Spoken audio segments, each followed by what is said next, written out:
आपण पावन झालेलो आहोत. या स्वामींच्या बद्दल बोलावं तितकं कमी आहे. स्वामी म्हणे, झाले कृतार्थ जीवन सद्गुरु चरण उपासिता. सद्गुरूंचा चरण जर स्पर्श झाला असेल तर आपल्याला काही कमी नाही, असं ते स्वामी स्वतः म्हणतात. त्यांची अनेक वचनं या ठिकाणी आपल्याला दिसत आहेत. जगी जन्मुनी जगदंबेचे दास होऊनी राहू, विश्व बांधवा सहित सर्वदा भक्ती सुधारस सेव. आज नवरात्र घटस्थापना आहे, पहिला दिवस. जगदंबेची आण घेऊन तिच्या पायी नतमस्तक होऊनच आपण आपल्या आजच्या कार्यक्रमाला सुरुवात करणार आहोत. आपल्या सर्वांना माहिती आहे की आजचा कार्यक्रम आपण जो या ठिकाणी आयोजित केला आहे तो आहे स्वातंत्र्याच्या अमृत महोत्सवानिमित्त समाजामध्ये निस्वार्थी आणि निरलसपणे कार्य करणाऱ्या स्त्रियांचा सन्मान आपण या ठिकाणी करणार आहोत. त्याबद्दल मी नंतर बोलणारच आहे, कारण स्त्री हे शक्तीचं प्रतीक आहे, किंबहुना स्त्री म्हणजेच शक्ती आहे. आणि आज शक्तीचाच उत्सव होणार आहे सुरू किंवा झाला आहे. तर हा योगायोग अतिशय चांगला आहे. आणि त्याच अनुषंगाने आज आपण या ठिकाणी प्रवचनालाही एक सर्वांसाठी म्हणून प्रवचन खुलं केलेलं आहे.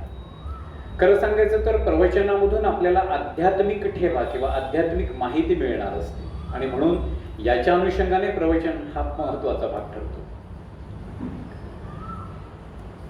या कार्यक्रमाची सुरुवात मात्र आपण थोडी वेगळ्या पद्धतीने करणार आहोत. आपल्या रत्नागिरीतल्या शास्त्रीय संगीताचं शिक्षण ज्यांनी घेतलेलं आहे, ज्यांच्या माहेरी शास्त्रीय संगीताची फार मोठी परंपरा आहे, अशा माझ्या स्नेही संगीता बापट या ठिकाणी एक गीत सादर करणार आहे. आणि हे गीत आहे स्वामींचं स्वातंत्र्य गीत. आता स्वामींचं स्वातंत्र्य गीत असं म्हटल्यानंतर कदाचित असं वाटेल की स्वामींवर कुणीतरी स्वातंत्र्य गीत लिहिलंय, तर तसं नाहीये. तर ते स्वतः स्वामींनी रचलेलं स्वातंत्र्य गीत आहे.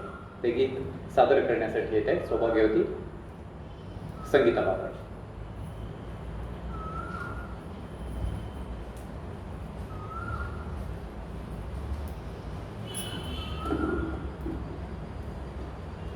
नमस्कार. भारताला स्वातंत्र्य मिळाल्याचा आनंद श्रीमद परमहंस स्वामी स्वरूपानंदांनी काव्यबद्ध केला. दैवी संपत्तीचे अधिकारी असलेल्या स्वातंत्र्य आंदोलनात सक्रिय सहभागी असलेले देशभक्त म्हणून या काव्यातून स्वामींनी स्वातंत्र्याच्या आनंदाला व्यक्त करताना हे स्वातंत्र्य देशभक्तांच्या अघोर यातना, रक्तसमर्पण यातून मिळाले असून आता मातृभूमीचं रक्षण, देशभक्ती हेच आपलं कर्तव्य असावयास हवं असं सांगितलं. भेदभाव, यादवी, दुही यांचा त्याग करून सत्य, विश्वबंधुता, दया, क्षमा, शांती, प्रेम यांनी स्वतंत्रता गौरव करून जगात अजिंक्य होण्याचं स्वप्न हेच उद्दिष्ट आपल्या डोळ्यासमोर असलं पाहिजे असं ते म्हणतात.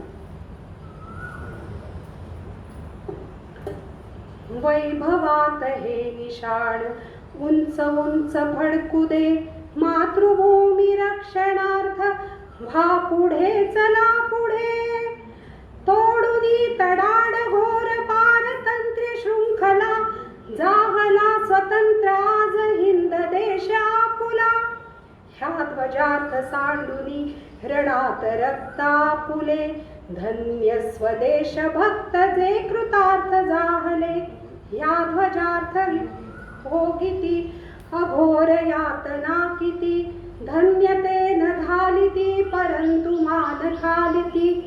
क्रांतीवीर तो सुभाष अंतरात आठवा, देशभक्तीची सुभव्य दिव्य ज्योत पेटवा.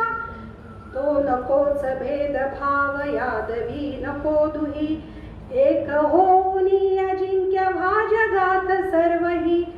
सत्य, विश्व बंधुता, स्वतंत्रता, क्षमा, दया, प्रेम, शांती, गौरवार्थ घ्या करी ध्वजासिया. वैभवात हे निशाण उंच उंच फडकू दे, मातृभूमी रक्षणार्थ व्हा पुढे, चला पुढे. मातृभूमी रक्षणार्थ व्हा पुढे, चला पुढे.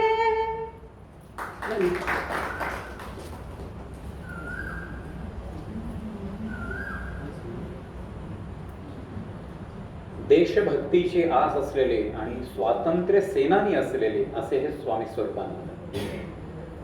सुरुवातीला देशभक्ती आणि त्यानंतर अध्यात्म याची सांगड घालत ज्यांनी आपलं आयुष्य समाजासाठी वेचलं अशा स्वामी स्वरूपानंदांच्या सान्निध्यात अनेक लोकांना राहण्याचं भाग्य मिळालं. आज आपल्या समोर बसलेले जयंतराव देसाई या ठिकाणी आहेत. त्यांचं तर परमभाग्य आहे की ते त्यांच्या सहवासात सतत होते. अशी अनेक मंडळी आहेत की ज्यांनी त्यांचा सहवास जाणला आहे, तो उपभोगला आहे असं मी तर म्हणेन, कारण ते महत्त्वाचं. आपल्या अध्यात्मामध्ये विविध प्रकारची स्तोत्र आहेत, विविध प्रकारच्या परंपरा आहेत, वेद आहेत, जे 4 वेद आपल्याला काही वेगवेगळ्या दिशेने वाटचाल करण्यासाठी प्रेरित करतात. तशीच काही सूक्तही आहेत की ज्या सूक्तांमधून आपल्याला वेगळा अर्थ उलगडला जातो. खरं म्हणजे एखादं सूक्त घेतल्यानंतर त्या सूक्तावर बराच वेळ बोलू शकतो एखादी व्यक्ती, आणि अर्थातच ते प्रवचन आपल्याला आपले कान तृप्त करून देतं. आणि म्हणूनच आज श्री सूक्तावर बोलण्यासाठी आपण या ठिकाणी पाचारण केलेलं आहे किरण बुवा जोशी यांना. मी विनंती करतो की त्यांनी त्यांच्या प्रवचनाला सुरुवात करावी.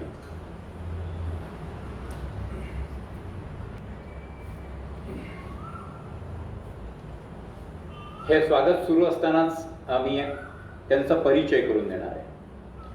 अर्थात आपल्या रत्नागिरीकरांना किरण जोशी हे नाव अपरिचित आहे असं मला वाटत नाही.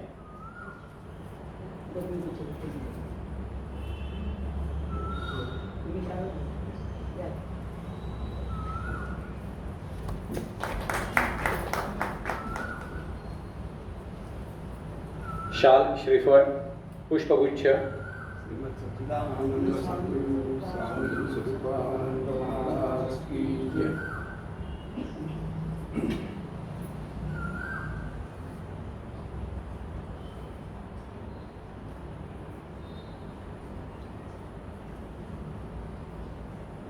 किरण जोशी यांचा परिचय करून देताना त्यांच्या विविध पैलूंचा परिचय करून द्यावा लागेल.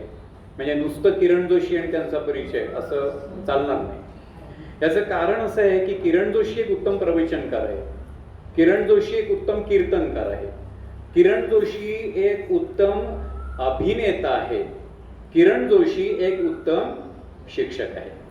शिक्षक मी सगळ्यात शेवटी सांगितलंय. पण या सगळ्यामध्ये वावरत असताना किरण जोशी म्हणून स्वतःचं एक वेगळं स्थान मात्र त्यांनी रत्नागिरीमध्ये अबाधित ठेवलेलं आहे. कुठलीही गोष्ट किरण जोशींच्या हातामध्ये द्या की आपल्याला हे करायचं आहे, हा संकल्प आम्ही सोडलाय आणि हे तुमच्या हातात आम्ही आता शीड देत आहोत या जहाजाचं, ते जहाज कसं न्यायचं ते तुम्ही ठरवा असं सांगितल्यानंतर ते जहाज योग्य दिशेने नेणारच. आणि सगळ्यात महत्वाचं म्हणजे ते यशाच्या शिखराने पुढे सरकणार ही खात्री आपल्या सगळ्यांना आहे. असं हे किरण जोशी.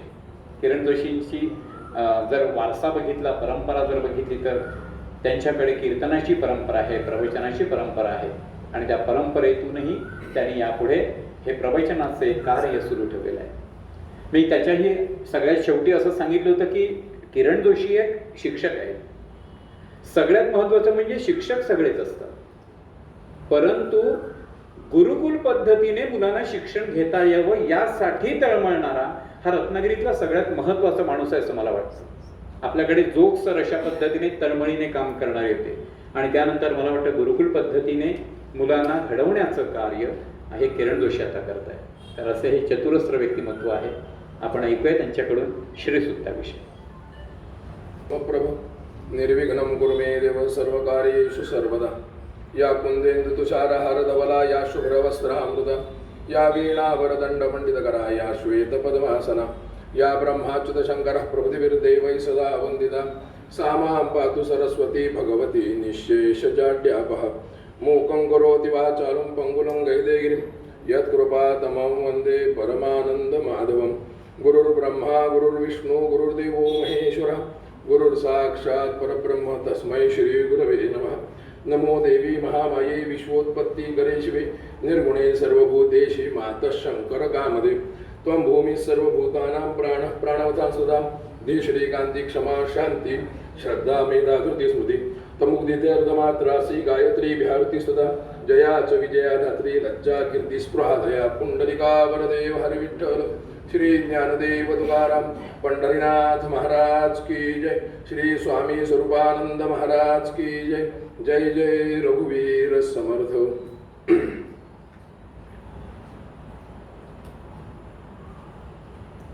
आपल्या भारतीय वैदिक संस्कृतीमध्ये आपली संस्कृती ही आर्य सनातन संस्कृती आहे. इतर धर्मामध्ये फक्त त्याला इटर्नल एवढाच आहे शब्द. सनातन शब्दाला इंग्रजी शब्द नाही आहे. सनातन म्हणजे सातत्यानं चालत आलेली आहे, लाखो वर्षांची परंपरा जिला लाभलेली आहे अशी असणारी आमची संस्कृती. आणि ह्या आमच्या संस्कृतीमध्ये ही आमची संस्कृती का टिकली, का वाढली? आज संपूर्ण जगतामध्ये आमच्या या आर्यभूमीचं भारतभूमीचं वर्णन कसं केलेलं आहे? अत्रापि भारतम श्रेष्ठम जम्बूद्वीपे विशेषतः यतो हि कर्म भूरेशा यतोन्या भोग भूमया नदीनांच यथा गंगा पर्वतानां हिमालया तथा श्रेष्ठा कर्मभूमीर भूमौ भारत मंडलम. अत्रापि भारतम श्रेष्ठम, अत्र म्हणजे धार आणि अपी म्हणजे तलवार. हो, तलवार दुधारी आहे, भक्तीची आहे, ज्ञानाची आहे. भारतम, भा म्हणजे ज्ञान.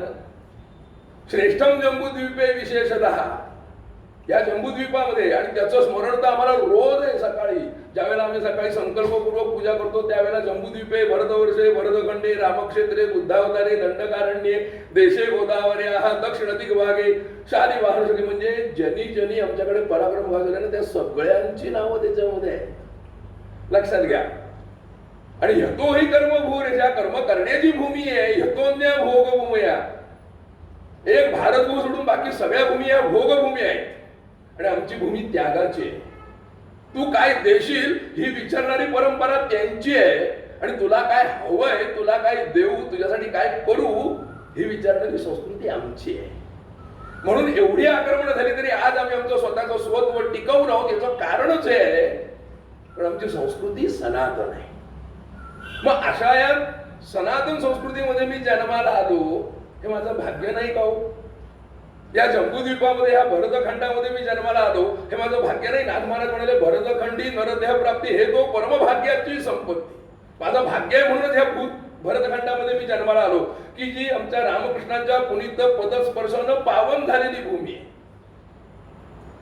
मग अशा या भूमीमध्ये आमची आर्य सनातन वैदिक संस्कृती ही उदयाला आली, जन्माला आली. आणि या संस्कृतीमध्ये आपल्याला प्रामुख्याने 4 गोष्टी शिकवल्या, 4 गोष्टी सांगितल्या. आजचा जो विषय आहे ना तो 1 तासाचा 1 तासामध्ये बसण्यासारखा नाहीये, याची मला पूर्ण जाणीव आहे. आणि ह्याच्यासाठी जेवढ्या दिलेल्या वेळेमध्ये श्री सुक्तासारखी एक संकल्पना, ती नेमकेपणानं काय आहे की मी ज्या मला म्हणायचंय, ज्याचं मी स्मरण करतोय, आणि आजचा आपला नवरात्राचा पहिला दिवस आहे आणि त्यात आमच्यावरती त्या जगदंबेने कृपा केलेली आहे की आज संपूर्ण भारतातली सगळी मंदिरं खुली झाली. त्या महिषासुरमर्दिनीच्या चरणी एवढीच फक्त प्रार्थना करीन की आता जो काही हा व्हायरस आहे त्याचाही नायनाटा महिषासुरासारखा कर आणि ही अखंड संस्कृती चालू दे, टिकू दे. पण या वैदिक संस्कृतीमध्ये ही वैदिक संस्कृती काय आहे? कारण या ठिकाणी वेद निर्माण झाले. या वेदांमध्ये, उपनिषदांमध्ये, आरण्यकांमध्ये, ब्राह्मण्यकांमध्ये अनेक प्रकारचे गर्भितार्थ दडलेले आहेत. मी जे काही म्हणतो ते नेमकं काय म्हणतो, का म्हणतो, कशासाठी म्हणतो, कुणासाठी म्हणतो हेच मुळात मला माहित नाही. बरं, ज्यांनी हे रचले, त्यांचे जे उद्गाते आहेत, त्यांनी हे का केलं? ते तर निस्वार्थी होते. त्यांच्यासाठी त्यांनी काहीच मागितलं नाही. मला सांगा, एकाही संतांनी सुद्धा आपल्यासाठी स्वतःसाठी काही मागितलं नाही. माऊली सुद्धा म्हणाले, येणे वाग्यज्ञे तोषावे तोषोनी मज द्यावे पसा येतात. माऊलींनी स्वतःसाठी काहीही मागितलं नाही. मागितलं ते तुमच्या आमच्या सामान्यांसाठी, मुमुक्षितांसाठी. मग आमचा जीवनाकडे बघण्याचा दृष्टिकोन बदलावा आणि आमचं जीवन हे प्रगल्भित व्हावं, विकसित व्हावं, उन्नत व्हावं, याच्यासाठी श्री सूक्त आहे. मग आम्हाला ज्या 4 मूळ संकल्पना सांगितल्या, काय? धर्म, अर्थ, काम आणि मोक्ष.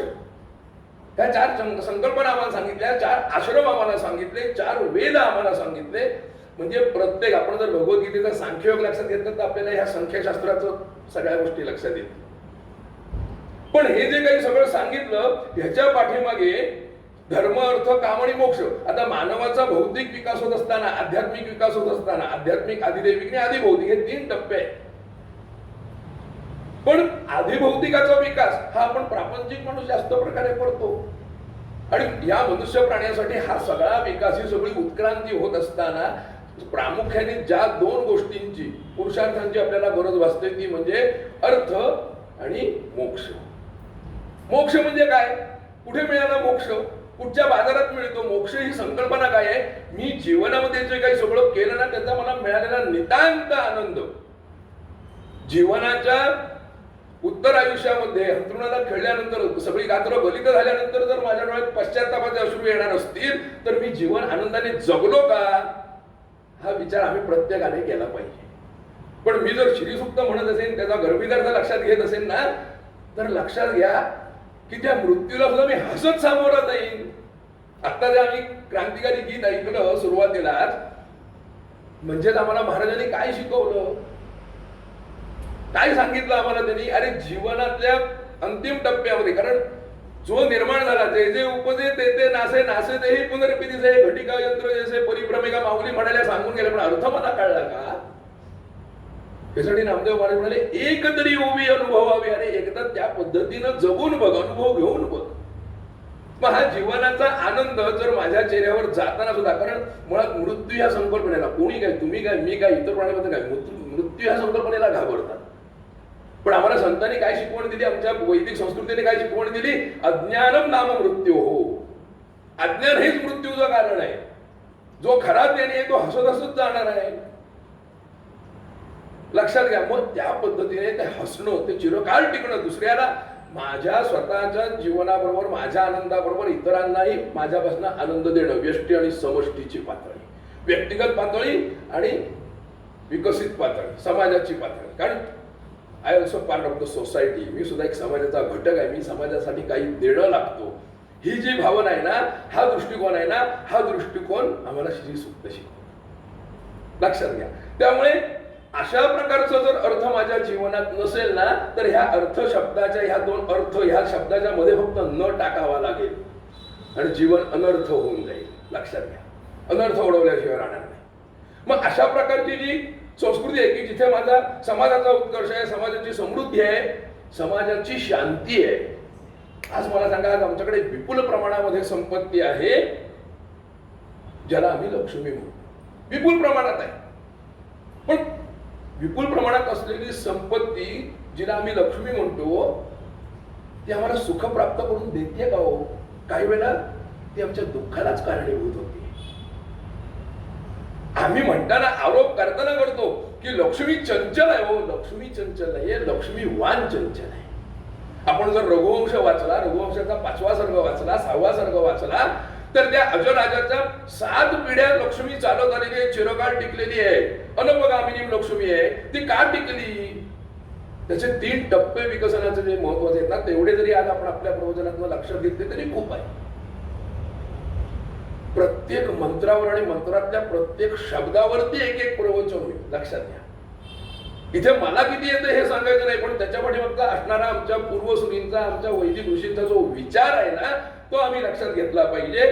आणि म्हणून आम्ही आमच्या संस्कृतीने, आमच्या वैदिक संस्कृतीने कधीही लक्ष्मीचा तिरस्कार केला नाही, कधीही तिला तुच्छ मानलं नाही आणि कधीही ती विचारसरणी की सर्वम शून्यम सर्वम क्षणिकम ही आमची विचारसरणी नाही. आमची सर्वसमावेशक विचारसरणी आहे. निराशावाद त्याच्यामध्ये नाहीये, डिप्रेशन त्याच्यामध्ये नाहीये. आत्ताच्या परिभाषेत बोलायचं, आज आमच्याकडे सगळ्या प्रकारची संपत्ती आहे, नोकर आहे, चाकर आहे, गाडी आहे, बंगला आहे, मोटर आहे, पण आमच्याकडे डिप्रेशन किती आहे, निराशावाद किती आहे. तो निराशावाद काढायचा असेल तर समर्थांनी सांगितलं त्याप्रमाणे निश्चयाचे महावीरू बहुत जनाचे आधारू. किती जणांना आधार मी देऊन गेलो, किती जणांना आधार मी देऊ शकलो, याचा थोडासा जर आपण मागोवा घेतला आपल्या जीवनाच्या अंतिम टप्प्यामध्ये ना, तरी श्रीसूक्त जगल्यासारखं आहे. मला एक वेळ श्रीसूक्त नाही म्हणता आलं तरी चालेल, कारण मला संस्कृत कळत नाहीये, हरकत नाही, पण अर्थ तर पडतोय.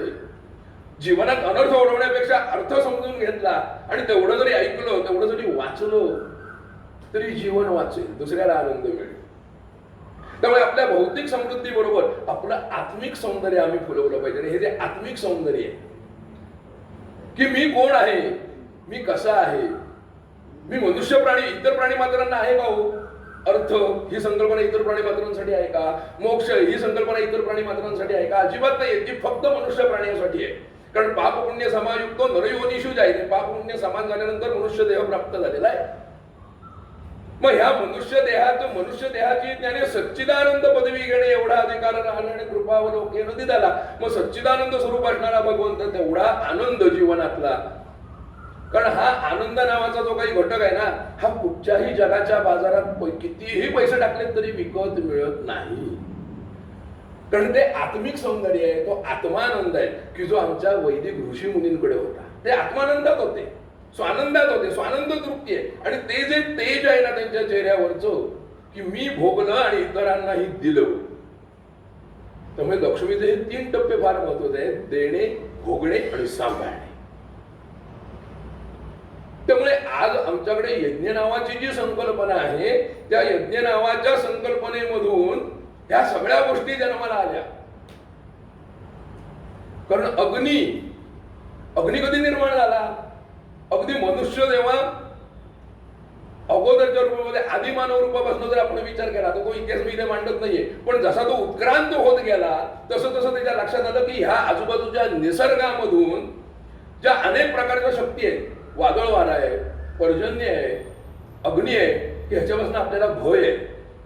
पण ह्याच्यातून मी मार्ग कसा काढील असा विचार करता करता करता करता त्याच्या लक्षात आलं की ह्याच्या पाठीमागे काहीतरी एक अशी शक्ती असली पाहिजे.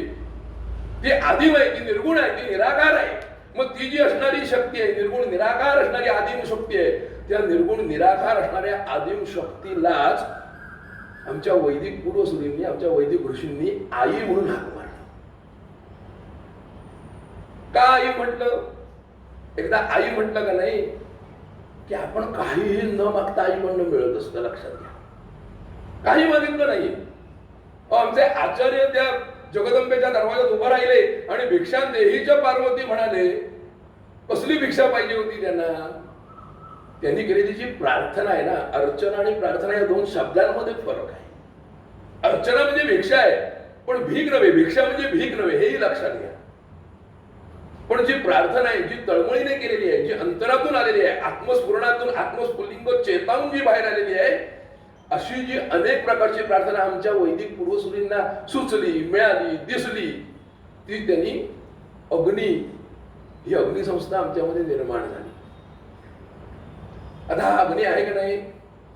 अग्रे नयती अग्नी ही अशी अग्नीची संकल्पना आहे. तर यज्ञ संकल्पना, अग्नि संकल्पना बोलायचं झालं तर आपल्याला 10 प्रवचनं पुरणार नाही. पण अग्रे नयती अग्नी, जिथे अग्रे नयती म्हणजे जिथे गती आहे तिथे प्रगती आहे. आता आगगाडीचा शोध त्यांनी लावला, पण अग्निशिवाय लागला का? माझ्याकडे काय अग्नी आहे, माझ्या शरीरातला काय अग्नी कमी जास्त झाला तर आम्ही कुठे जातो आत्ताच्या काळामध्ये? लक्षात घ्या. म्हणजे ते टेम्परेचर तेवढ्याच प्रमाणात राहायला पाहिजे का नाही? ते जरा वाटलं तरी म्हणतात सगळ्या टेस्ट करून घ्या. श्रौताग्नी आहे, स्मार्ताग्नी आहे, वैश्वानर आहे, जातवेदस आहे, किती प्रकार आहेत? 8 प्रकार आहेत. पण त्याच अग्नीला आमच्याकडे गृहपती म्हटलेला आहे. आणि तो गृहपती अग्नी हा तेजस अग्नी आहे. त्यालाच लक्ष्मी म्हटलंय, त्या आईलाच लक्ष्मी म्हटलंय. म्हणून आपल्याकडे विवाह संस्कारानंतर ज्यावेळेला गृहप्रवेश होतो त्यावेळेला आपण काय म्हणतो? कोण घरात आली? अवद्यासा घरात आली म्हणतो का गृहलक्ष्मी आली म्हणतो? ती गृहलक्ष्मी त्या सोन पावलांनी माझ्या घरात आलेली आहे. ती कशी आहे? अनपगामिनी, परात कधीही न जाणारी अनपगामिनी अशी लक्ष्मी. ती त्या रूपात आली. आणि ती परंपरा आहे आपल्याकडे की पहिल्यांदा सासू येते, मग सून येते, मग तिची सून येते. ही परंपरा आहे. मग त्यात गैर काय आहे? अवास्तव काय आहे? ह्या प्रत्येकाच्या पाठीमागे काहीतरी विज्ञान आहे, सायन्स आहे, सायंटिफिक रिझन्स आहे. मग कुणाकडे काय मागायचं हे कळलेलं आम्हाला कळायला पाहिजे. काय मागायचं कुणाकडे? तर त्यांनी आम्हाला एक साधं सोपं सांगितलं. काय? कुणाकडे काय मागा? आरोग्यम भास्करादिच्छेद, धनमिच्छेद हुताशना, विद्या माहेश्वरंदिच्छेद, मुक्तिमिच्छेद जनार्दना. आरोग्यम भास्करादिच्छेद, आरोग्य कुणाकडे मागा?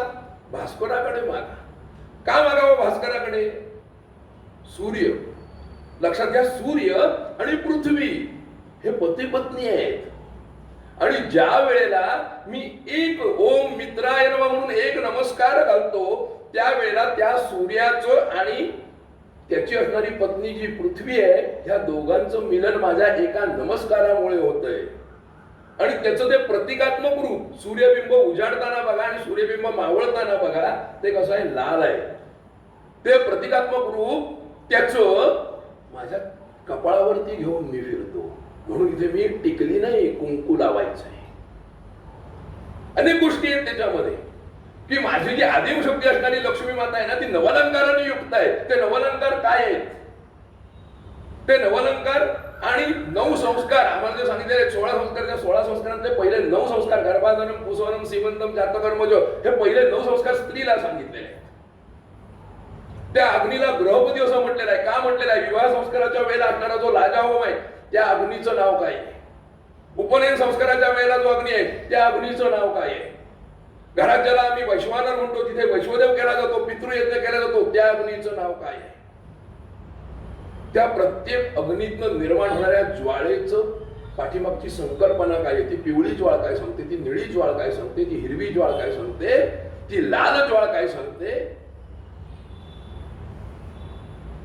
म्हणजे लक्षात घ्या, आम्हाला तैत्तिरीय उपनिषद वाचलं पाहिजे, आम्हाला ब्राह्मण्यक वाचली पाहिजे, आम्हाला आरण्यक वाचली पाहिजेत, आम्हाला नक्की सूक्त वाचली पाहिजे. जवळपास 250-300 सूक्त हे लढाईची आहेत त्याच्यामध्ये.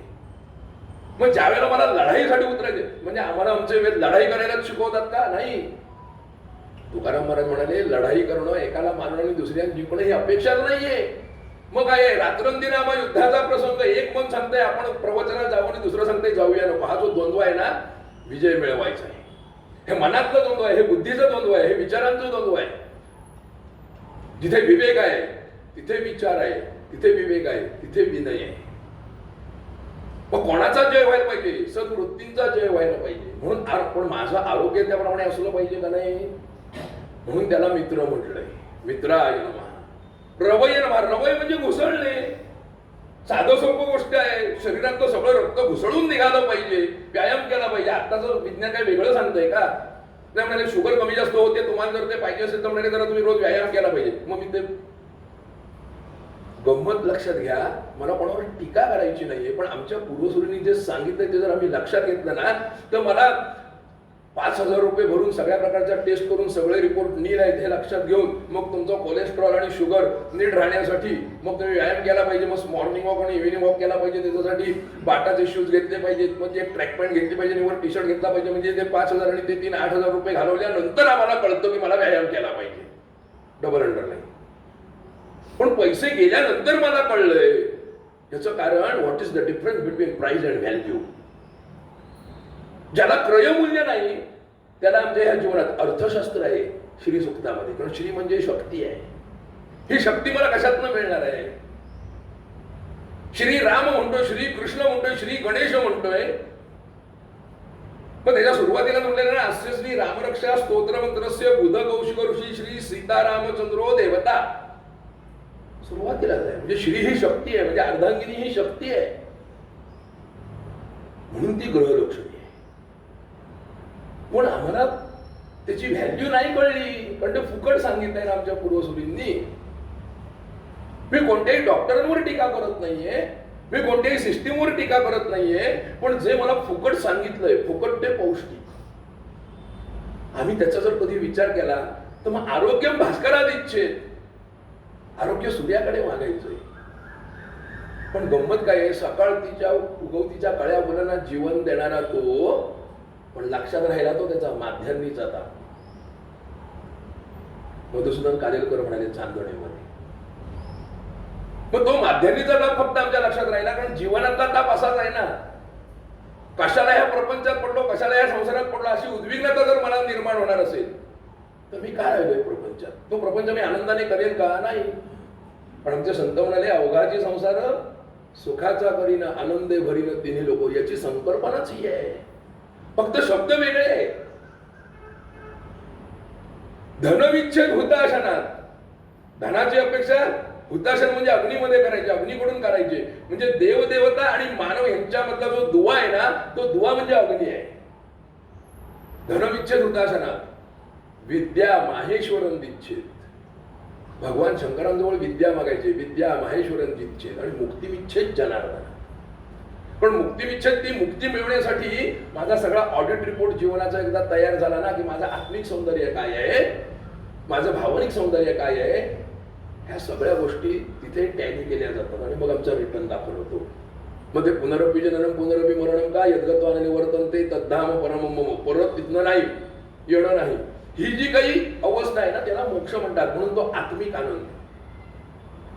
मग अशा प्रकारचं जे आहे, मग अशी आता आमची ही संकल्पना कुठे आहे बघा. आम्ही प्रत्येक जण आरती झाल्यानंतर, आत्ताच नुकतेच गणपती झाले, आम्ही म्हणताना म्हणतो यज्ञेन यज्ञमय जंत देवा तानि धर्माणि प्रथमान्यासन्न तेना कम महिमान सचंत यत्र पूर्वे साध्या संती देवा.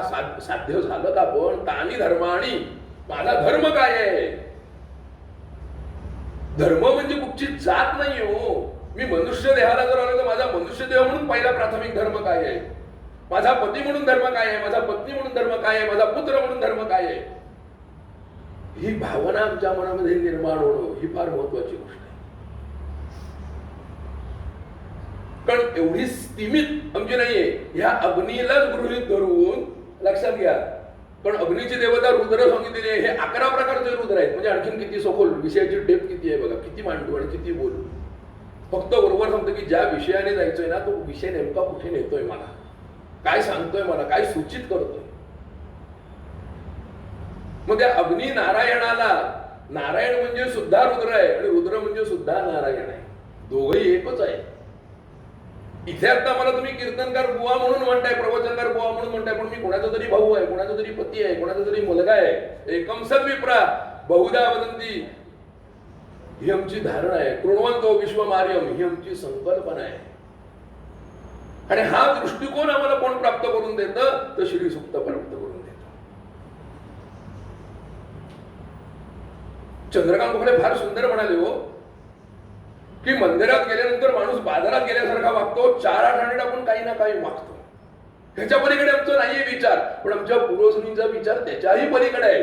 ज्यावेळेला मी श्री सुक्ताचा विचार करतो, त्यावेळेला मला रुद्राचा विचार करायला पाहिजे की आमच्या पूर्वसुनींनी जी लक्ष्मी मागितली, ती लक्ष्मी कशी आहे? हिरण्यवर्णाम हरिणीम सुवर्णरजतस्त्रजाम चंद्राम हिरणमयीं लक्ष्मीं जातवेदोम आवह. जातवेदस नावाच्या अग्नीजवळ त्या जातवेदाला गृहपती असंही नाव आहे. त्या जातवेदाला माध्यम केलं आणि सांगितलं, हे जातवेदा, मी तुला हे देतोय. देण्याची, त्यागाची परंपरा आहे. तुला हे देतोय, ते नेऊन माझ्या आईपर्यंत पोहोचव. कारण ती जगाची आदिम शक्ती आहे आणि तिला बोलावून घेऊन ये. मग माझी जी जगाची आदिम शक्ती, जिला मी माझी आई म्हणतोय, जिला मी माझी लक्ष्मी म्हणतोय, ती कशी आहे? तिचं वर्णन केलं.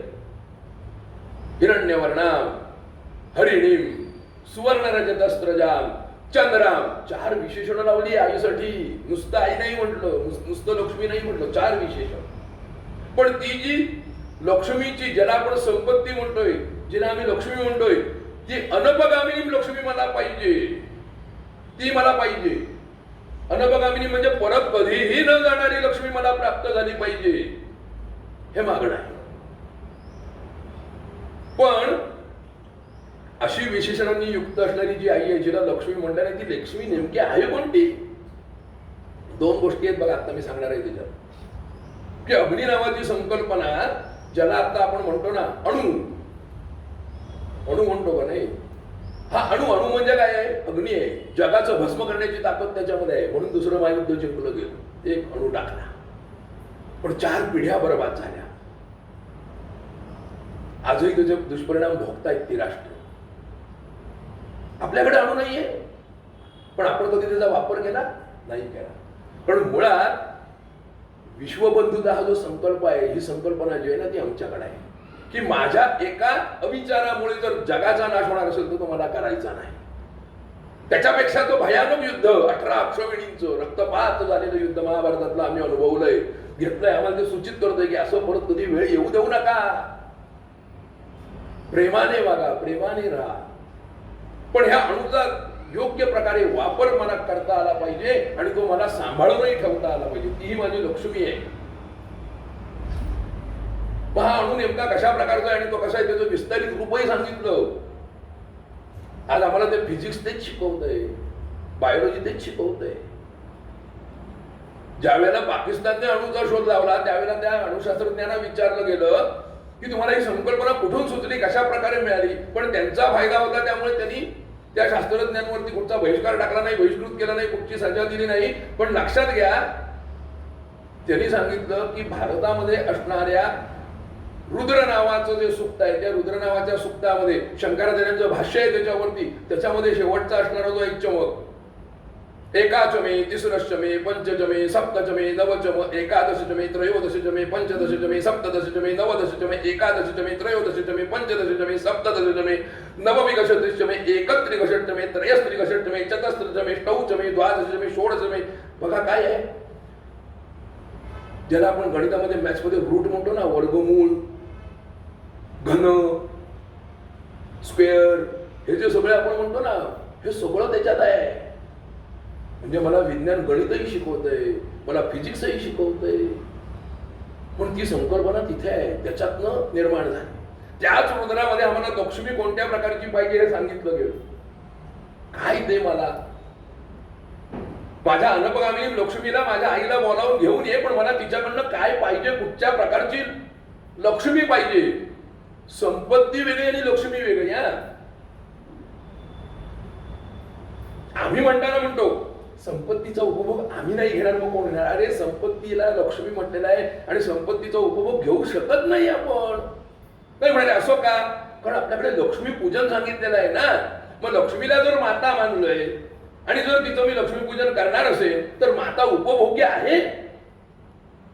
माता उपभोग्य नाहीये, ती पूजनीय आहे, तिची पूजा केलेली आहे. आपण जे ज्याला आपण करन्सी किंवा चलन म्हणतो ना, ठीक आहे, ती त्या रूपात कन्वर्ट होऊन आली. पण खरी लक्ष्मी कोणती आहे मग, आम्हाला रुद्रामध्ये सांगितलं. काय अश्वाचमे मृत्तिकाचमे गिरयश्चमे पर्वताश्चमे सिकताश्चमे वनस्पतयश्चमे हिरण्यश्चमे यश्चमे सीसंचमे त्रिपुश्चमे शामंचमे लोहंचमे अग्निश्चमे आपश्चमे विरुद्धश्चमे औषधयश्चमे कृष्णपच्चंचमे कृष्णपच्चंचमे ग्राम्याश्चमे पशवारण्याश्च यज्ञेन कल्पन्ताम यज्ञो यज्ञेन कल्पन्ताम. म्हणजे परत यज्ञ संकल्पना आली. काय मागितलं, अश्माचमे, अश्म म्हणजे दगड, मृत्तिकाचमे, मृत्तिका म्हणजे माती, गिरयश्चमे पर्वत, सिकदाश्चमे वनस्पतयश्चमे वनस्पती शास्त्र. आता हे सगळं आपल्याकडे प्रगल्भित नाहीये. मग ह्याच्यात गैर काय आहे, काय गैर मागितलं, गैर काहीच मागितलं नाहीये. लक्षात घ्या की दगड धोंडे माती पशु पक्षी प्राणी ह्या सगळ्यांवर प्रेम करायला सांगा शिका, त्याच्यावर त्यांचं संगोपन करायला शिका. आणि मग त्याच्यातनं आमची जी संकल्पना विस्तारित झाली आणि मग आमची संस्कृती ही कृषी प्रधान बनली.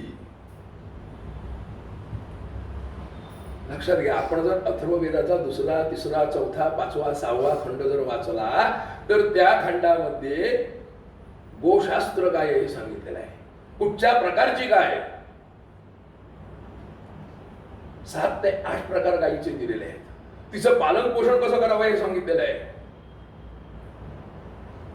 मग नेमकं कुठच्या गायीचं दूध प्यावं हेही सांगितलेलं आहे. चरंती आणि अचरंती गाय.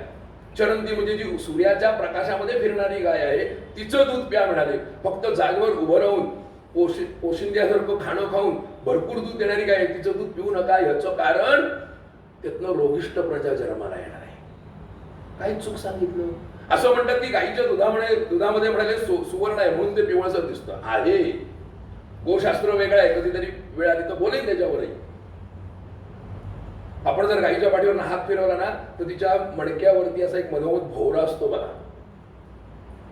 आहे का नाही भोवरा, ते सूर्यकिरण ते ऍब्सॉर्ब करतो. लक्षात घ्या, भरपूर गोष्टी आहेत सांगायच्या. पण अशा प्रकारे अशी सगळी लक्ष्मी मला पाहिजे. म्हणून माझी जी लक्ष्मी स्वरूप असणारी अनपगामिनी लक्ष्मी जिला आम्ही म्हणतोय, संबोधतोय, हाक मारतोय, ती जी माझी लक्ष्मी ती कशी आहे, हिरण्यवर्णा. हिरण्य म्हणजे सोनं, सुवर्णाच्या वर्णाची, सुवर्णाच्या कांतीची, कांती सुवर्णमयी आहे, हिरण्यवर्णा. मग आता तिची जी कांती सुवर्णमयी आहे, तिचं हसणं सुवर्णमयी आहे, तिचं बोलणं सुवर्णमयी आहे. सोन्यासारखं बोलणं, सोन्यासारखं वागणं, सोन्यासारखे विचार करणं. सोन्याला किती किंमत आहे हो. आपण एक वेळ मार्केटमधनं लोखंडाचे तुकडे एकाच्या ऐवजी 10 आणून, पण जेवढ्या मापाचा लोखंडाचा एक खेळ आणला तेवढ्याच मापाचं सुवर्ण घ्यायचं झालं तर तेवढ्याच पैशात मिळेल, नाही मिळणार. मग असं जे सुवर्ण आहे ना, त्याला काहीतरी व्हॅल्यू. लक्षात घ्या, मी मगाशी व्हॅल्यू आणि प्राइस ह्या दोन गोष्टी बोललो होतो. आज आम्हाला प्राइजेबल जीवन जगायची सवय झालेली. त्याची कॉस्ट किती, त्याची प्राइस किती, अरे पण वीच आर व्हॅल्यूज. मध्ये आमच्या शिक्षण पद्धतीमध्ये व्हॅल्यू एज्युकेशन आलं होतं. कुठच्या व्हॅल्यू आमच्याकडे संकलित झाल्या, कुठच्या पिढीपर्यंत गेल्या. आम्ही म्हणताना किती सहजगत्या म्हणतोय, काय सांगू म्हणाले बुवा, आत्ताची पिढी सगळी बिघडलेली आहे. ठीक आहे, बिघडली, आपण क्षणभर गृहीत धरू, बिघडली. कुणामुळे बिघडली? आम्ही जबाबदार आहे. तुम्ही का नाही बिघडलात? कारण आमचे आजी आजोबा नावाचे जे घटक होते ते आमच्यावर काहीतरी संस्कार करत होते. संस्कारात द्विज उच्चते. त्यामुळे आमचं पाऊल कधी जीवनात वाकडं पडलं नाही. किती चढ उतार आले, किती दुःख आले, किती प्रसंग आले, तरी आम्ही निश्चयाने उभे राहिलो, निर्धाराने उभे राहिलो. त्याच्यात अपयश पचवलं. आज आमच्याकडे अपयश पचवण्याची मानसिकताच नाही. लगेच सुसाईड, एवढं सोपं आहे की पण. हे आत्मिक सौंदर्य फुलवणं म्हणून हिरण्यवर्णा हा शब्द प्रयोग केलेला आहे की अशी लक्ष्मी मला प्राप्त झाली पाहिजे की माझ्या चेहऱ्यावरचं तेज फेअर अँड लवली लावून नव्हे, माझ्या तपश्चर्येचं तेज, माझ्या कर्माचं तेज, मी जे काही कर्म स्वीकारलेलं आहे कुठच्याही प्रकारचं असेल, कुठचंही काम हलकं नाहीये. प्रत्येक कामाला काहीतरी एक व्हॅल्यू आहे. आपण जे अगदी कनिष्ठ काम समजतो ना, ते सुद्धा खूप काही आपल्याला शिकवून जातो, देऊन जातो. लक्षात घ्या. म्हणजे प्रपंचामध्ये आपण ही सगळ्या प्रकारची कामं करत असताना कुठचंही काम करायची मला लाज वाटता नाही, ही फार महत्वाची धारणा आहे. म्हणून धारणात धर्ममित्याहू धर्मो धारयते प्रजा, मी पहिला श्लोक मांडलाय. हा प्रत्येक वेळेला प्रत्येक श्लोकामध्ये येईल. हा की ती जी माझी बुद्धीची धारणा आहे, माझ्या मनाची धारणा आहे, माझ्या शरीराची धारणा आहे, ती शरीराची धारणा होण्यासाठी आता लक्षात घ्या की माझं जे शरीर आहे हे जर पेळदार असेल, समर्थांनी आधे केले आणि मग सांगितले, समर्थांनी सुद्धा तीच उपासना केली ना, शक्तीची उपासना केली. आम्ही कुठच्याही देवतेला कधी आम्ही जेव्हा बोलावतो ना, कुठच्याही कार्यप्रसंगी बोलावतो, आवाहन करतो, गुरुजी सांगतात त्याप्रमाणे महागणपती नमः प्रीती बुद्धी सांगम सपरिवारम सायुधम सशक्तिकम आवायामी. सायुधम सशक्तिकम फार महत्वाची गोष्ट आहे. जर ती सायुधम आली नाही आणि सशक्तिकम आली नाही तर मी तिची पूजा करीन नाहीच करणार. जर तुला माझ्याकडे तुझा काही उपयोगच नाही तर नुसता जेवायला बोलावू, भोजन भाऊ म्हणून. पण आमच्या वैदिक ऋषींचा ठाम विश्वास आहे की माझ्याकडे येणारी अनपगामिनी लक्ष्मी ही माझं जीवनात कधीही अकल्याण करणार नाही. म्हणून तुझी संपूर्ण अंगकांती कशी आहे, सुवर्णमयी आहे. तुझे जे हात आहेत ना, ते हात कशासाठी दिलेत तर माझी भीमभूक भागवण्यासाठी. माझी भीमभूक कशी आहे, प्रत्येक श्लोकावर बोलण्यासारखा आहे, माफ करा, पण फक्त मी महत्वाचा विचार तेवढा म्हणतोय की तृप्ताम तर्पयंतीम. माझी भीमभूक कशी आहे, तृप्ता. माझी येणारी आई तृप्त आहे. तिला कुठच्याही प्रकारची कामना नाही, वासना नाही, काही नाही, फक्त ती तृप्त आहे. ती तृप्त आहे. ज्या वेळेला आपण तृप्त असतो ना, त्यावेळेला आपण दुसऱ्याला तृप्त करू शकतो. लक्षात घ्या. म्हणून तर्पयंती. तर्पयंती म्हणजे देणं, न मागता देणं. घरात असणारं लहान मूल, ते श्रीमंताचं असू देत नाही तो गरीबाचं झोपड्यातलं असू देत, ती आई असा विचार करते का की आता हे रडेल, भुकेने कळवळेल आणि मग मी त्याला दूध पाहिजे, असा ती कधीही विचार करत नाही. एका ठराविक वेळेनंतर तीच त्याला जवळ घेऊन स्तन्यपान देते, न मागता न सांगता. ते जे बालक आहे का नाही, ते बालक थोडं उपडी पळायला लागलं, त्याला आपल्या जवळची माणसं कळत असतं त्याला, आणि मग ते असं हुंकार देत असतो. आता ती आई बोलत असते. आता घरातल्या कुत्र्याचं पिलू असू देत, मांजराचं पिलू असू देत, किंवा आपल्या गाई म्हशींची वासरं असू देत, की त्यांना आपण काय बोलतो हे कळतं का हो? काही कळत नाही. पण ती आई त्याच्याशी हातातलं काम करता करता बोलत असते, देते हा, करते हा, आणि ते हु करत असते. म्हणजे त्याला काहीतरी कळतंय की ही माझ्याशी संवाद साधते. नेमका हाच भाव आमच्या वैदिक ऋषींचा आहे की मी तुझ्यासमोर लहान बाळ आहे. आणि मला माझी आई कशी भावली, भावेन विद्यते देवा न भावे विद्यते स्वतः ये धामा प्रपद्यते दासदैव भजाम्यहं. जो मला ज्या पद्धतीने हाक मारेल त्या पद्धतीने मी त्याला प्राप्त होणार आहे. तीच भावना तिथे आहे. म्हणून सांगितलं हिरण्यवर्णा. मग तुला जे हात दिले ते हात कशाला दिले की मी जर गैर वागलो ना तर माझ्या पाठीत एक रट्टा मारण्याची क्षमता तुझ्यात आहे. कारण माझ्या चांगल्या गुणांचं वाईट गुणांचं सुद्धा खाण्यासाठी मी याच्यासाठी जे माझ्या आजूबाजूचे येतात ना, असतील सुते तर जमतील भूते म्हणतात तसं, तर ते माझे दोष दाखवणार नाही. वा वा तुम्ही किती छान, चुकलं तरी छानच, बरोबरच केलं. चूकच्या ठिकाणी चूक, बरोबरच्या ठिकाणी कुरवाळणं. लहान मुलाच्या बाबतीत आपण असं नाही वागत. जिथे रागवायचं तिथे रागवायचो.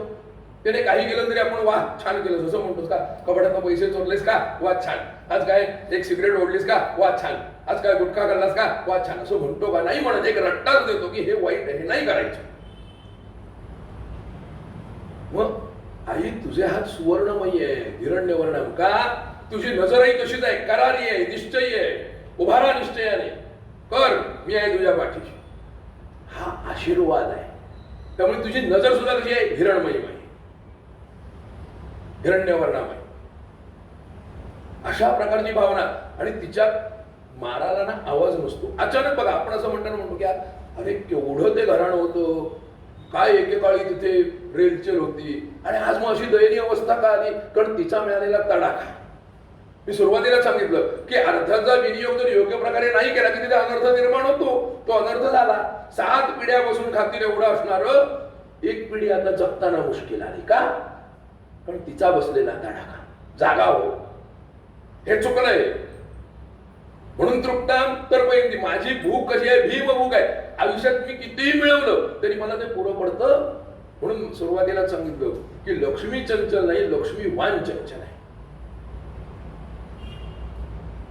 1 रुपया मिळत असतो तोपर्यंत मी सुखी असतो. एकाचे 10 झाले, 10चे 100 झाले, 100चे 1000 झाले की मी सायकलवरनं आणखीन मोटरसायकलवरनं आणखीन काय इंडिगो, जाऊ दे, मला कोणावर टीका नाही करायची. पण त्या पद्धतीने मग माझी नीतिमत्ता बदलते. माझी जी विचारसरणी आहे, माझी जी अर्थशास्त्रीय संकल्पना आहे ना त्याच्या पाठीमागची, ती कोमेरलची आहे का, ती कौटिल्यची आहे का, लक्षात घ्या.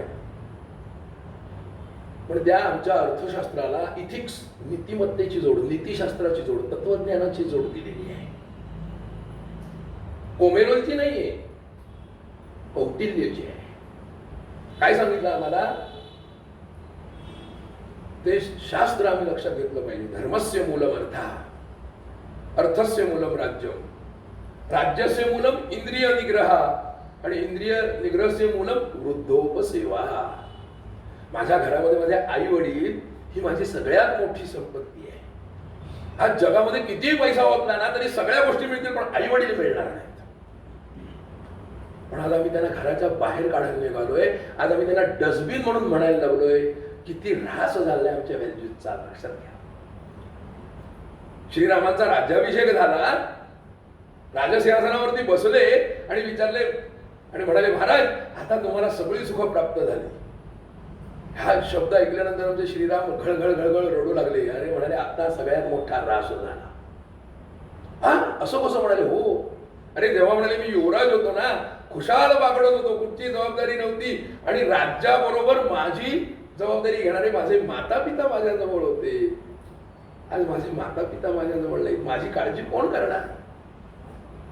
आपली काळजी करणारं कोणीतरी आहे. केवढी सुखावह संकल्पना आहे. पण आज माझी काळजीच करणारं कोण नाही. तू जन्माला आलास काय नाही, मेलास काय, जर सारखंच आहे तर मी का जगतोय? जीव जगत नाही म्हणून जगतोय, जीव जात नाही म्हणून जगतोय. अशा जगण्याला काय अर्थ आहे? अरे उन्नत आणि विकसित असं आयुष्य मला जर जगायचं असेल तर हिरण्यवर्णम असं माझं जीवन असं पाहिजे. हरिणी, तुझी नजर कशी आहे? हरिणी 2 अर्थ आहेत, लक्षात घ्या. हरिणी सुजलाम सुफलाम आहेस तू, तृप्ताम आहेस, तर्पयंतीम आहेस, म्हणून सुजलाम सुफलाम हरिणी. आणि हरिणींचा दुसरा अर्थ, हरिणी कशी आहे? चपळ आहे. माझ्यावरती कोणतं संकट जसं वाटलं ना तर तात्काळ तू मी न बोलावता सुद्धा धावून येणार आहेस माझ्यासाठी. एवढी तू तयार आहेस, एवढी तुझी नजर तीक्ष्ण आहे. आणि हरणीचा दुसरा गुण काय माहिती का, हरणी खूप घाबरट आहे. आई तू घाबरलेली आहेस. आई घाबरट असेल तर मूल शूर होईल का हो? तसं नाही. तिचं जे घाबरणं आहे ना, ते तुझं घाबरणं माझ्या काळजीपोटी आहे की या जगाच्या पाठशाळेमध्ये तुला मी पाठवलाय, ह्या प्रपंचातल्या सगळ्या विलोभनांमध्ये तुला पाठवलाय, त्याच्यात तुझा टिकाव लागेल ना, त्याच्यासाठी पाठवलाय. जरी किती तू माझ्यावर रागावलीस, भडकलीस, काही केलंस तरी सुद्धा माझ्या पाठीमागे ठामपणे उभे राहणारी तूच आहेस. अहो, लहान मूल असतो, दुपारची वेळ असते, वैशाख वणवा असतो, ते मूल घरात कधी, आता वर्षभर तर आपल्याला नक्कीच सगळ्यांना अनुभव आहे की ते लहान मूल घरात कधी एका जागेवर स्थिर बसतं का? नाही बसत. ते 1-1.5 वाजल्यापासूनच मी खेळायला जाऊ, ऊन कमी होते त्याशिवाय जायचं नाही, मी खेळायला जाऊ, एकदा सांगून कळत नाही, मुस्काट फोडी, गपचूप बसायचे नाही, 4 वाजल्याशिवाय कुठे हलायचं नाही. जरा आपण कुठे आडवे पडतो, परत ते 2 सव्वा 2 जायचो, मी खेळायला जाऊ. शेवटी ती आई वैतागते, म्हणते जा मेल्यावर, असं आई म्हणते. मग जा मेल्यावर आपल्या मुलानं मरावं अशी इच्छा आपल्या प्रत्येक आईची जन्मदात्रीची आहे का? नाहीये. मर म्हणजे जग जा, काय ते मनासारखं कर, पण मला कटकट करू. नेमकी तीच धारणा या आमच्या आईची आहे, जगत जननीची आहे, की तुला जन्माला घातलाय, जीवनच वर्षी लक्ष्मी, जीवनदायी लक्ष्मी, जीवन देणारी, जीवन विकसित करणारी, प्रफुल्लित करणारी अशी अनपगामी लक्ष्मी आहे की जी मला जन्मजात प्राप्त झालेली आहे. ती मला प्राप्त यासाठी. पण माझी जी अगणित संपत्तीची भूक आहे ती कधी क्षमतच नाहीये. माझी भीम भूक आहे. भीमभूक का शब्द वापरला? गमतीने एक सांगितलं जातं की ज्यावेळेला दुर्योधनाने लहानपणी भीमाला विष खायला घातलं, आपल्या सगळ्यांना कसा माहिती, आणि मग त्या नदीच्या प्रवाहामध्ये टाकलं, तो भीम त्या नागलोकामध्ये गेला, तिथे त्याला अमृत मिळालं, तो परत सजीव झाला, परत तो वर आला. पण वर आला तो धष्टपुष्ट होऊन आला. हो, सहस्र हत्तींचं बळ त्याला प्राप्त झालं, आला तो स्वतःच्या राज्यात आला. आता हा सगळा प्रवास भीमाचा होईपर्यंत 1 वर्षाचा कालावधी लोटला आणि तो आपल्या राज्याकडे यायला निघाला. तो वाटेत असंख्य ब्राह्मण, अरे तुम्ही कुठे निघाला? हस्तिनापुरातून. कशासाठी निघाला? अहो म्हणाले, असते युवराज भीम आहेत ना, त्यांचं वर्ष श्राद्ध आहे, जेवायला चाललोय म्हणाले आम्ही. मी म्हणतो, अरे मी तर इथे आहे, पण असू देत म्हणाले, बघू तर काय आहे, खायला तरी मिळेल, एवढ्या दिवसांचा उपवाशी आहे. निघाला तो म्हणाला, बघा मी तुम्हाला बरोबर घेऊन जातो. एक मोठा वृक्ष उपटला, खांद्यावर घेतला, म्हणाले बसा याच्यावर, आणि सगळ्या ब्राह्मणांना बरोबर घेऊन भीम निघाला. अहो तुम्हाला म्हणाले निमंत्रण आहे का? मला म्हणाले निमंत्रणाची गरज नाही, माझंच घर आहे, धर्माचं राज्य आहे, तिथे कधी अतिथी विनमुख जाणार नाही. म्हणजे अतिथी देवो भव. बघा आम्हाला संस्कृतीने काय शिकवलं? मातृदेवो भव, पितृदेवो भव, आचार्य देवो भव, अतिथी देवो भव.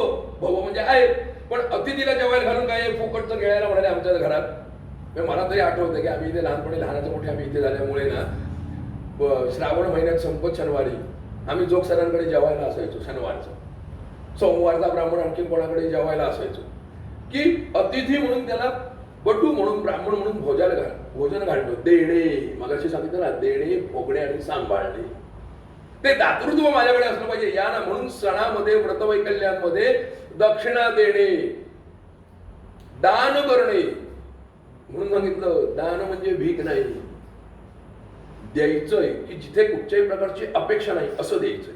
कळला नाही बाई. म्हणून हा भीम ह्या सगळ्यांना घेऊन आला.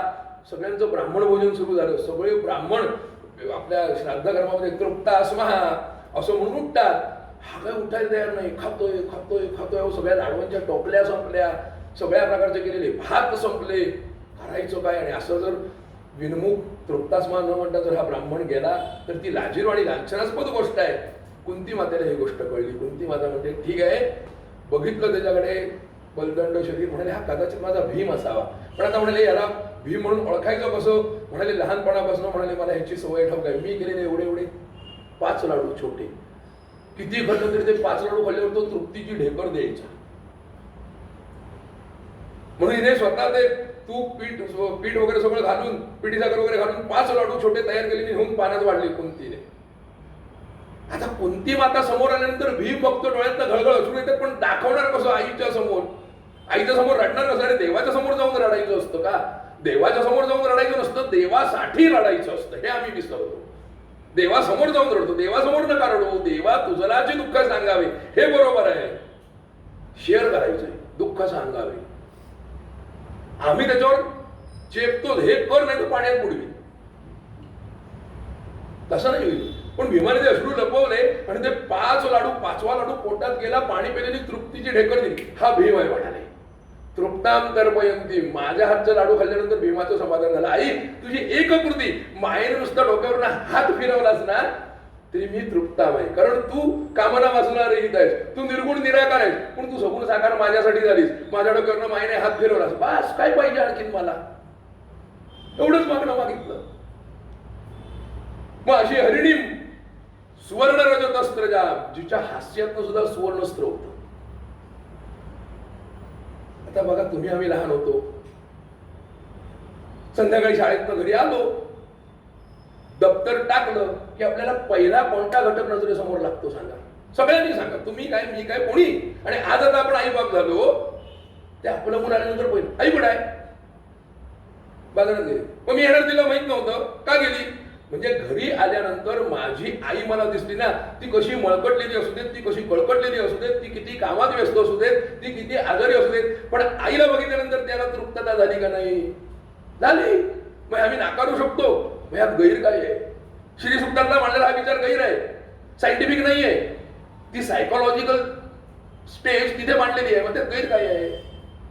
पण आम्ही हा कधी विचारच केला नाही की आईला बघितल्यानंतर मला समाधान आहे. मग ते समाधान, ती तृप्ती नुसतं आईला बघण्यात. आईने मला संध्याकाळचा नाश्ता खाऊ नाही दिला तरी झाले, पण आई दिसली. पण ती जर आई घरात नसेल, क्षणभर विचार करा, 4 दिवस कुठेतरी गावाला गेली किंवा आजारी आहे, क्षणभर आपण असं म्हणू, तर घराचा उकिरडा होतो का नाही हो? कपडे अस्ताव्यस्त टाकलेली, त्या किचन मध्ये भांडी सगळी साठलेली. आई बघेल, आई करेल, किती निर्धास्त आहोत. कारण आई आहे ह्या तिच्या असण्यातच आपल्याला सुख आहे. पण आई नाही म्हटलं की काय? स्वामी तिन्ही जगाचा आई विना भिकारी. आई नाहीच हो. पण अनपगामिनी लक्ष्मी मला प्राप्त झाली, सुवर्ण रजतस्त्रजा, म्हणून ती कशी आहे? चंद्राम. तिला चंद्राची उपमा दिली. आता मला सांगा, आता कोजागिरी पौर्णिमा जवळ येते. ह्या चंद्रामध्ये, ह्या चंद्र किरणांमध्ये शीतलता आहे का नाही? ह्या चंद्र किरणांमध्ये शीतलता आहे. पण त्या शीतलतेमुळे धनधान्य, फळ फुलं ही सगळी काय होत आहेत? विकसित होत आहेत. जशी सूर्यकिरणांची आवश्यकता आहे ना, तशी चंद्रकिरणांची पण आवश्यकता आहे. म्हणून तर आपण वर्षातली एक पौर्णिमा साजरी करतो, त्याला आपण नवान्न पौर्णिमा म्हणतो. कारण आता सगळी शेतं कशी झाली आहेत? सुजलाम सुफलाम झाले. हरिणीम सुवर्ण रजतस्त्रजाम. आज आपण त्या गाडीतनं जरी नुसतं बघितलं ना, तरी ती पिवळी शार झालेली शेतं नुसती अशी वाऱ्यावर डोलली ना, तरी सगळीकडे काय दिसतं? सोनं पसरल्यासारखं पिवळं पिवळं सगळं तयार झाले. वरी तयार झाले, बाजरी तयार झाली, नाचणी तयार झाली, हळद तयार झाली, पातोळ्या आपण करतो. बघा, हे सगळा ऋतुमान सगळा कुठचा आहे? बघा, हाच आहे. आणि जिथे लक्ष्मी येते ना, तिथे नारायण आहेतच का नाही? कोजागिरी झाल्यानंतरचा येणारा सण कोणता आहे हो? नरक चतुर्दशी ना, वैकुंठ चतुर्दशी ना. म्हणजे जिथे लक्ष्मी आहे ना, तिथे नारायण आहेतच. म्हणजे तू माधवासहित, मा म्हणजे लक्ष्मी आणि धव म्हणजे पती, माधवासहित अल्पगामिनी लक्ष्मी मला, नारायणाला सोडून येणारी लक्ष्मी मला नकोय. लक्षात घ्या, फार मोठं मागणं आहे. त्याला घेऊन येणारी, मग अशी जी लक्ष्मी आहे ती मला प्राप्त व्हायला पाहिजे, ही मूळ धारणा. म्हणून चंद्राम, चंद्रासारखी शीतल आहे. आई तुझ्याकडे नुसतं बघितलं, तुझ्या हास्यातून आपण मंदिरामध्ये जातो, दर्शन घेतो. खरंच दर्शन घेतो का? मंदिरामध्ये गेल्यानंतर आपण खरंच दर्शन घेतो का? तर त्याचं उत्तर नाही असं आहे. जर ते असेल ना, तर आपण एक शब्दप्रयोग करतो, म्हणतो दर्शन मात्रे मन कामना. दर्शनाने जर माझी कामना पूर्तता होणार असेल तर मागण्याची गरज आहे. न मागताच मिळालं पाहिजे. आम्हाला मागावं लागतंय, आम्हाला ओरबाडावं लागतंय. मग ती लक्ष्मी राहील का माझ्याकडे? ती चिरकाल टिकेल का? तुम्हीच विचार करा. न मागता मिळते, न मागता येते, ती लक्ष्मी आहे. अनपगामी, परत कधीही न जाणारी. कारण माझ्या हृदयाच्या झरोक्यामध्ये तुला मी अशी बंदिस्त करून ठेवीन की तुला परत आतमध्ये यायला पण एकच मार्ग आहे आणि बाहेर जायला पण एकच मार्ग आहे. एकदा तू आत आलीस मी तुला बंदिस्त करून टाकेन. लॉकरमध्ये नव्हे, बँकेच्या पण नव्हे आणि घराच्या पण नव्हे. आज दुर्दैवाने आमच्याकडे अमाप संपत्ती आहे, पैसा आहे, सगळं आहे. आत्ताच्या काळामध्ये काय उपयोग झाला का हो त्याचा? लाखो करोडो रुपये खर्च केले, जीव जगला का? मी कोणावर टीका करत नाहीये, माफ करा मला. पण फॅक्ट रियालिटी काय आहे? पैसा आहे पण जीव नाही. आणि पूर्वीच्या काळी पैसा म्हणजे ज्याला आपण संपत्ती म्हणतो, करन्सी म्हणतो, हीच फक्त संपत्ती किंवा लक्ष्मी नव्हती. बघा ना, पूर्वीच्या काळी आता एकत्र कुटुंब पद्धती होती. त्या एकत्र कुटुंब पद्धतीमध्ये जी कोणी कमावणारी व्यक्ती होती तिला किती पगार होता? 50, 60, 70, 80, 100 रुपये. म्हणजे आम्ही आमच्या आजोबांकडनं ऐकलेलं, वडिलांकडनं ऐकलेलं. पण त्याच्यात 25-30 जण सुखी होते. आज त्याच्यावर 4-4 शून्य चढली तरी सुख नावाची संकल्पना आहे का आपल्याकडे? आज आमची कुटुंब पद्धतीच विभक्त झाली, नवे नवे आई वडील सुद्धा विभक्त झाले. मग अनपगामिनी लक्ष्मी मला कशी प्राप्त होणार? कशी चिरकाळ टिकणार? मग अशी जी लक्ष्मी आहे, लक्षात घ्या, लक्ष्मी वान चंचल आहे. मी सुरुवातीला सांगितलं, लक्ष्मी चंचल आहे, ती स्थिर आहे, ती चिरकाल टिकणारी आहे. पण ती कुठच्या रूपाने आहे? प्राइजेबल का व्हॅल्युएबल? हा विचार आम्ही लक्षात घेतला पाहिजे. मग अशी लक्ष्मी माझ्याकडे टिकण्यासाठी आम्ही काय केलं पाहिजे? ज्ञानेश्वर्यम सुखारोग्यम धन धान्य जयाधिकम असं एक सुवचन आपल्याकडे आहे. ज्ञानानं युक्त असणारी ज्ञानी लक्ष्मी आहे. लक्षात घ्या, संपत्तीचा योग्य प्रकारे विनियोग कसा करावा म्हणजे लक्ष्मी देताना तरुणासारखी ती देता आली पाहिजे. आपण तरुणाई कसे असतो? बेफिकीर असतो. म्हणजे माझ्याकडची संपत्ती मी बेफिकीरपणे उधळावी असा त्याचा अर्थ होतो का? नाही. ज्याला खरंच गरज आहे त्याला मला ती देता आली पाहिजे. म्हणून ती तरुणाईसारखी, तरुणाई बेफिकीर असते ना, अंगात सळसळतं रक्त असतो, तशी सळसळते पण ती दिली पाहिजे. एक मी गंमत म्हणून सांगतो, याला गृहीत या परवाच्या 15-20 महिना म्हणू आपण, मला असं अस्वस्थपणा वाटायला लागला. म्हणून आमचे आयुर्वेदिक डॉक्टर आहेत त्यांच्याकडे गेलो. म्हटलं काय असं होतं मला काही कळत नाही, ह्याच्या आधी कधी झालं नाही. तशी मला त्याने विचारलं, तुम्ही म्हणाले रक्तदान करता का? म्हटलं करतो, पण आता ह्या वर्षी केलं नाही ह्या कोरोना पायी. म्हटलं करायचंय, नाहीतर दरवर्षी मी माझ्या वाढदिवसाला देतो. मग त्यांनी काय केलं, माझी 2 बोटं आहेत, या 2 बोटांपैकी मधल्या बोटाला एक टाचणी मारली आणि असं ब्लड बाहेर काढलं. किती? अर्धा चमचा तरी ब्लड बाहेर काढलं. ते ब्लड निघून गेल्यानंतर मला म्हणाले थोड्या वेळाने तुला बरं वाटेल. आणि खरोखर मला बरं वाटलं. मी परत गेलो डॉक्टरांकडे. म्हटलं काय झालं? म्हणजे अरे म्हणाले ब्लड सर्क्युलेट व्हायला जसं पंपामध्ये एअर पकडते का नाही, तसं म्हणाले या ब्लड सर्क्युलेशन मध्ये सुद्धा एअर कुठेतरी जर पकडलेली असेल ना तर ते अपडाऊन होतं. अच्छा म्हणलं असं आहे काय? तसं संपत्ती दिल्यानंतर ती कमी होत नाही हो, ती वाढते. ज्ञान दिल्यानं कमी होतं का वाढतं? ज्ञान दिल्यानं कमी होत नाही, ते वाढतच जातं. तसं आहे, आपण भीतो ठेवून देऊया, पुढच्या पिढीला होईल. अरे कोणी बघितलं पुढची पिढी? खुद कमाव, खुद खाव. कोणी दिलं तुम्हाला? आपण ते काय सुख गेला, आम्ही म्हणतो स्वकष्टात दिलंय, कोणाच्या ह्याचं नाही. पण त्याच्यात जे सुख आहे ते अलक्ष्मीच्या माध्यमातून प्राप्त झालेल्या माध्यमातून ते जे आहे प्राप्त झालंय त्याच्यात आहे का? ते चिरकाळ टिकणार आहे का? नाही. आमची संस्कृतीनेच आम्हाला शिकवलं काय? शुभम करोति कल्याणम आरोग्यम धनसंपदा. आणि पुढची ओळ फार महत्वाची आहे, शत्रुबुद्धी विनाशाय. की माझ्याबद्दल जर कोणाची शत्रुत्वाची बुद्धी असेल तर ती सुद्धा नाश पाहून मित्रत्वाचं माझं नातं निर्माण व्हावं. मगाचा मुद्दा परत सख्यत्वाचं नातं निर्माण व्हावं सगळ्यांची, व्यष्टी आणि समष्टीच्या पातळीपर्यंत. आत्मिक सुख, आत्मिक सौंदर्य. मग अशा प्रकारची लक्ष्मी मला प्राप्त व्हावी, यात काही काय? चंद्राम हिरणमयी, माझं वागणं, माझा आचार, माझा विचार, मग त्याचे देणं आहे ना, तृप्ताम तर्पयंतीम, या न्यायानं की मी तृप्त झालो पाहिजे. देताना माझी कुठची कामना वासना असता नाही, देऊन टाक.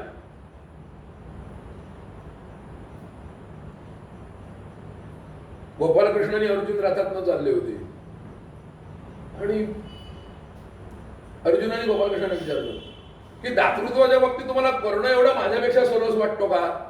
पराक्रमाच्या बाबतीत सुद्धा म्हणाले असं असं का म्हणाले?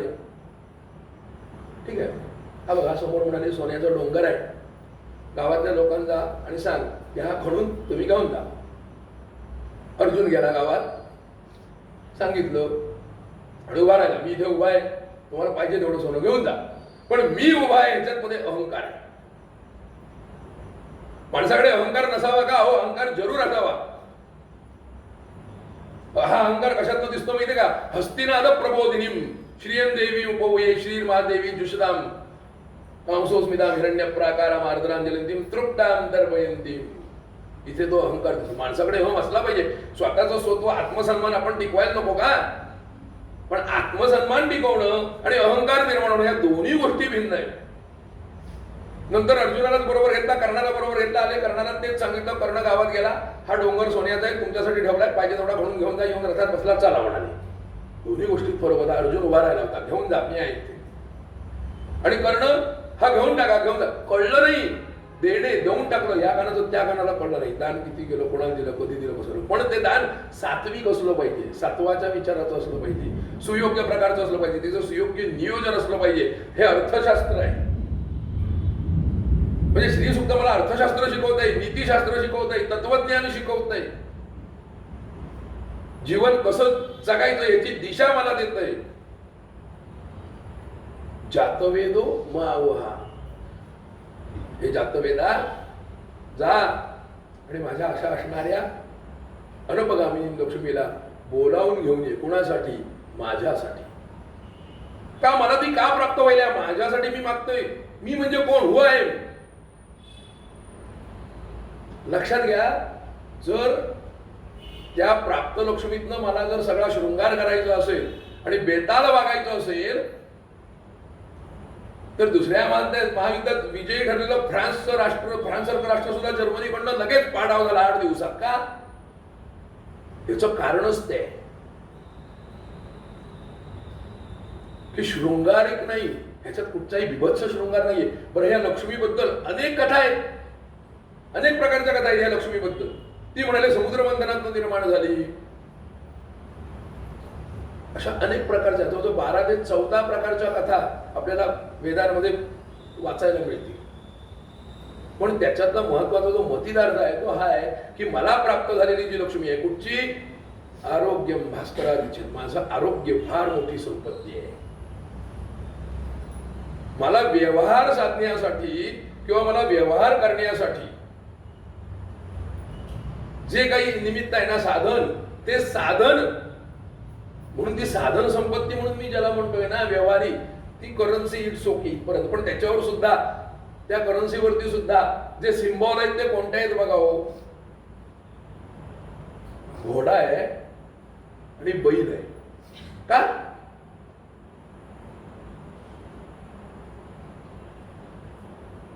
घोडा वेगाचं प्रतीक आहे आणि बैल शक्तीचं प्रतीक आहे.